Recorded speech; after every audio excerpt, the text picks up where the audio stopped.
Avertissement. En raison de l'état d'urgence, le prochain épisode de North Park sera remplacé par un documentaire sur les escargots. Le terme escargot est un nom vernaculaire qui, en français, désigne, par opposition aux limaces, la plupart des mollusques qui portent une coquille, dit aussi colimaçon. Majoritairement terrestres, ce sont tous des gars... On s'en fout. Balance l'épisode de North Park. Attendez! Regardez! Il vient juste de chier un cookie! Oh oh! Dépêchez-vous! Il ne reste plus que quelques jours avant Noël! Ah oui, c'est vrai, j'avais oublié. Excusez-moi, Père Noël, est-ce que vous pourriez garder mes 2 galopins pendant que je vais... Enfin, vous savez quoi? Les cadeaux! Mais bien sûr! Oh oh oh! Il est parti où, papa? J'ai envie de faire popo. Génial, le Père Noël. Il va nous donner les cadeaux. Les enfants, il est temps de devenir des adultes responsables. Des cadeaux, des cadeaux. J'ai une révélation qui risque de changer le cours de votre vie. Le cours de quoi? Accrochez-vous à vos couches. Le Père Noël n'existe pas, les enfants. Votre père vous ment depuis le début. Mais non, il existe le Père Noël puisque c'est vous. Ah ah ah! On s'est bien foutu de votre gueule! Je vais vous raconter, les enfants. C'est la technique du bâton et de la carotte. Si vous résistez au formatage organisé par l'école, alors vous n'aurez pas de cadeau. Au contraire, si vous êtes bien docile et que vous acceptez de perdre votre esprit critique, alors vous serez grassement récompensé. Une technique de manipulation vieille comme le monde. Oh, oh, oh. Bonjour.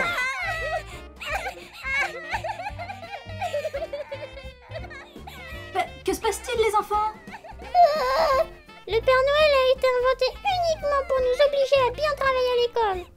Mais non, les enfants, pas uniquement. Il permet aussi de faire acheter à vos parents tout un tas de conneries commerciales et de permettre ainsi à une poignée de personnes de s'enrichir. Mais qu'est-ce qui se passe ici? J'en sais rien, mais ça a l'air cool. Comment ça cool? Y a quand même des enfants qui courent le par terre. Qu'est-ce qui a pu les mettre dans cet état? La vérité, tout simplement. Mais la vérité sur quoi? Vous allez être choqués, les enfants, mais le Père Noël n'existe pas. C'est nul comme vérité. Je vais vous en dire une autre qui va vous choquer. Préparez-vous. Nous ne vivons pas en démocratie. Eh, quel plaisir de voir enfin de jeunes esprits radicaux. Il est là, attrapez-le. Aidez-moi, les enfants.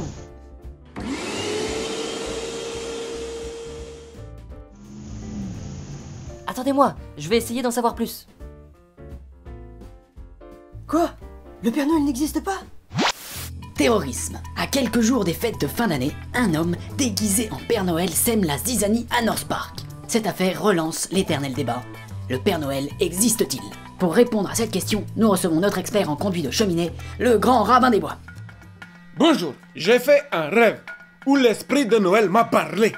Il m'a dit que ceux qui nient l'existence du Père Noël sont les mêmes qui nient l'existence des chambres à gaz. Vous en êtes sûr? Oui, c'est certain. C'était un esprit habillé d'un boubou de Noël. Le boubou était rouge carmin. Forcément, c'était l'esprit de Noël. Il est venu me voir. C'est indiscutable. Nous vous remercions pour cette analyse onirique de l'histoire. Et y a pas de quoi, hein. Et bonjour au pays, à tous ceux qui n'auront pas de cadeaux. Mais bien sûr qu'il existe le Père Noël. Hein, chérie? Mais oui, mon chéri, mais oui. À mort! Pendez-le! Qu'il crève! C'est une honte! Quel manque d'éducation nationale!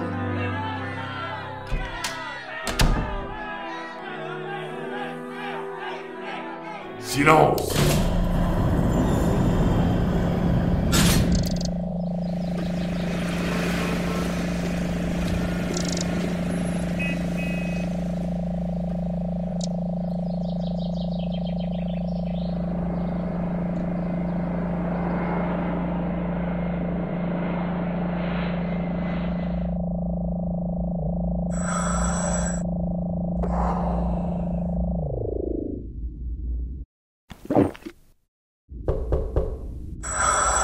Je déclare la séance ouverte. Bonjour, pas de panique. Je connais le dossier. Ça fait 3 semaines que je travaille dessus. Ça va être du gâteau. Comment ça, 3 semaines?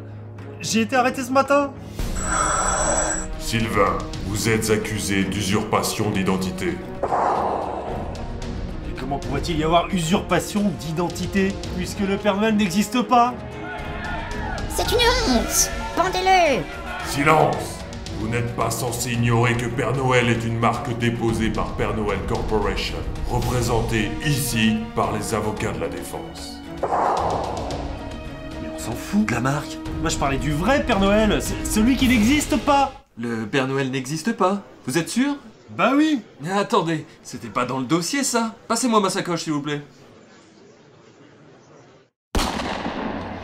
En effet, Madame la juge, vénérable gardienne de la justice impératrice de la vérité, compte tenu du traumatisme profond opéré sur les enfants, et comme vous pouvez le voir sur ce graphique, nous estimons le préjudice financier à 66,6 millions de dollars.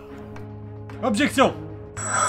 Objection rejetée. Vous ne pouvez parler que par l'intermédiaire de votre avocat. Attends, Sylvain, utilise le cadavre et parle à sa place, ça va le faire. T'es sûr de ton coup là? Quoi? Tu comptes passer toute ta vie en prison? C'est ta dernière chance. Bon, d'accord. Objection, votre honneur. Mon client ne faisait que dire la vérité, à propos du personnage mythologique qui passe par la cheminée pour donner des cadeaux aux enfants sages. Objection rejetée. Votre client n'est pas habilité par l'État pour dire ce qui est vrai ou faux. Monsieur Sylvain, vous êtes condamné à verser la somme de 66,6 millions de dollars à la Père Noël Corporation.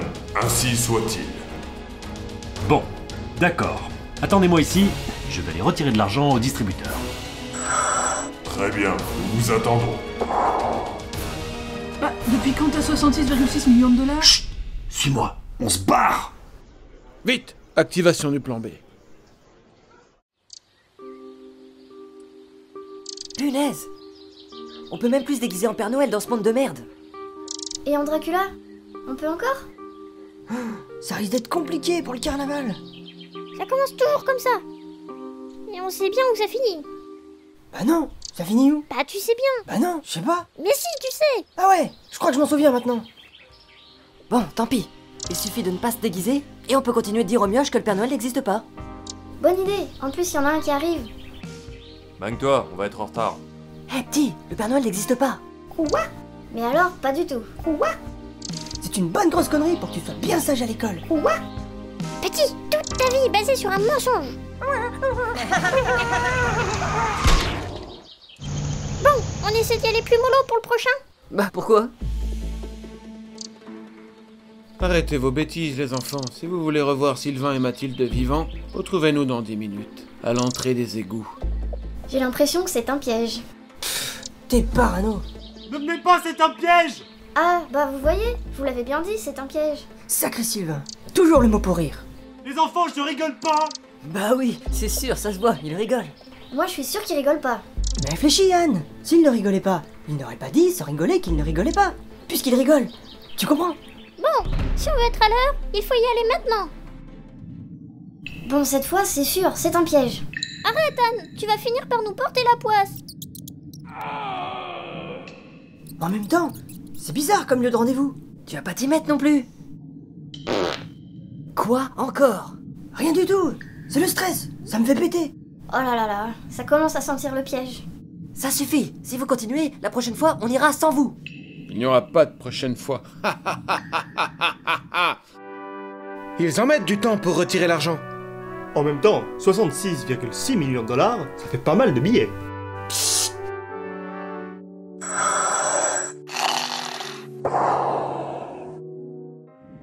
Bande d'enfoirés, libérez-nous! Et pourquoi vous êtes venus? Je vous avais dit que c'était un piège. Ah, bah vous voyez, j'avais raison. Bah, si t'étais au courant, Anne, pourquoi tu ne l'as pas dit aux autres? Bah ouais, tiens, pourquoi tu nous l'as pas dit? Parfait. Maintenant que tous les dissidents sont réunis, nous allons pouvoir en finir. Je suis sûr que c'est une mise en scène de la CIA. Et vos pistolets ne sont même pas chargés. Revois tes sources, Edouard. Enfoiré de complotiste, je peux plus les blairer. Bon, allez au suivant. Attends 2 secondes, je crois qu'on est en train de faire une connerie là. On a oublié la photo souvenir. Bon, cette fois c'est bon. Attendez, j'ai cligné des yeux sur la photo, faut qu'on la refasse. Bon, d'accord.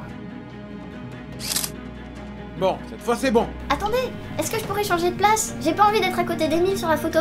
Bon, d'accord, déplace-toi. Bon, cette fois c'est bon. Mais qu'est-ce qui se passe? Tiens, mais C'est dingue. Tu me ressembles vachement quand même. Que se passe-t-il? Qui êtes-vous? Je suis le vrai Père Noël. Ah ouais? Alors prouvez-le! Un traîneau rouge, tracté par des carottes volantes, ça te suffit pas comme preuve? Ah ouais? J'avais pas vu que le traîneau était rouge. Moi, j'ai toujours cru en vous, Père Noël. Arrête de faire le faillot, tu vois bien qu'il n'a pas de cadeau.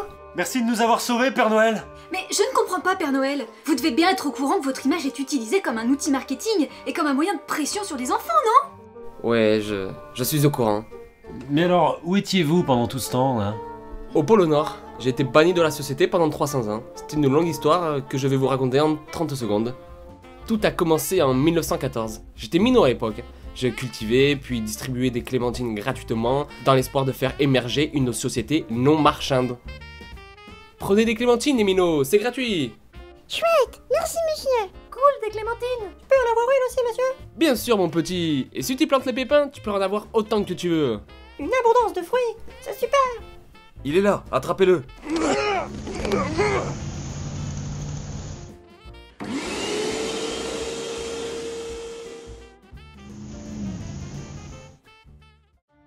Et que s'est-il passé ensuite?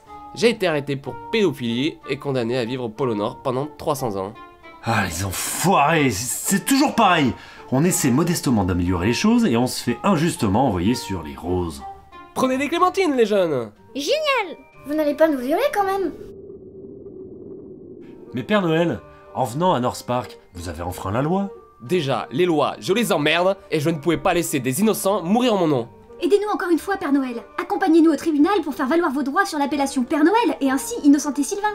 Mais je ne peux pas, hein. S'il me voit en dehors du pôle Nord, je vais être jeté en prison. Mais non! Vous avez déjà purgé votre peine! Ça fait exactement 301 ans que cette histoire s'est passée! Mais c'est vrai? Je suis libre! Génial! Ok, alors c'est parti, on y va, ils vont en chier, hein. Accrochez-vous les jeunes, direction le tribunal!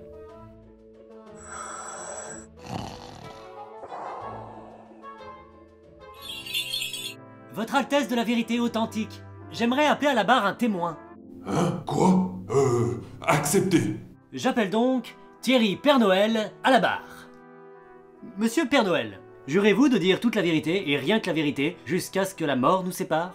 Je le jure. Monsieur Père Noël, quel âge avez-vous? Objection. Cet homme est habillé en vert. Objection rejetée. Vous pouvez répondre, monsieur Père Noël. J'ai 360 ans. Objection. Cet homme est habillé en vert. Objection rejetée. Avez-vous une preuve, monsieur Père Noël? Oui, bien sûr, voici ma carte d'identité. En effet, au vu des derniers éléments de l'enquête, il m'apparaît clairement que c'est à vous, et à vous seul, que revient l'appellation Père Noël. Par conséquent, monsieur Sylvain, vous êtes libre. Youpi! Génial! Mais si c'est vraiment le Père Noël, ça fait de lui notre nouveau boss! T'es sûr? Il est habillé en vert. Qu'est-ce que t'es con avec ta gueule de con! On n'a qu'à aller acheter des bonnets verts et ça ira! Bon, pour fêter ça, et si on allait distribuer des clémentines? Mais vous êtes fous! Vous allez encore vous faire arrêter pour pédophilie! La dernière fois, j'étais seul et sans témoin pour prouver mon innocence. Si on y va tous ensemble, ça devrait bien se passer. On les met où, patron, les caisses de clémentines? Posez-les juste là, ça sera très bien. Vous savez que le salariat c'est une forme d'esclavage? J'y peux rien. Depuis le procès, ils me suivent partout. Pour l'instant, je leur donne à manger des clémentines, ça a l'air de leur aller. On était 2 hier, aujourd'hui 12. Si ça continue dans quelques semaines, on sera des millions. Je suis pas sûre qu'on aura assez de clémentines pour tout le monde si ça continue. C'est pour ça que j'arrête pas de vous dire qu'il faut planter des arbres fruitiers dès maintenant. Bon, on commence quand la distribution? Maintenant! Regardez, il y a des enfants qui arrivent! Prenez des clémentines les enfants, c'est gratuit! On n'en veut pas de vos clémentines, on veut des jeux vidéo. Ou un peu d'argent, ça fera l'affaire. Mais non les enfants, si on fait ça, c'est pour créer une économie non marchande. Vous allez voir, ça sera super sympa. Il est devenu radin le Père Noël. À mon avis, c'est pas le vrai Père Noël.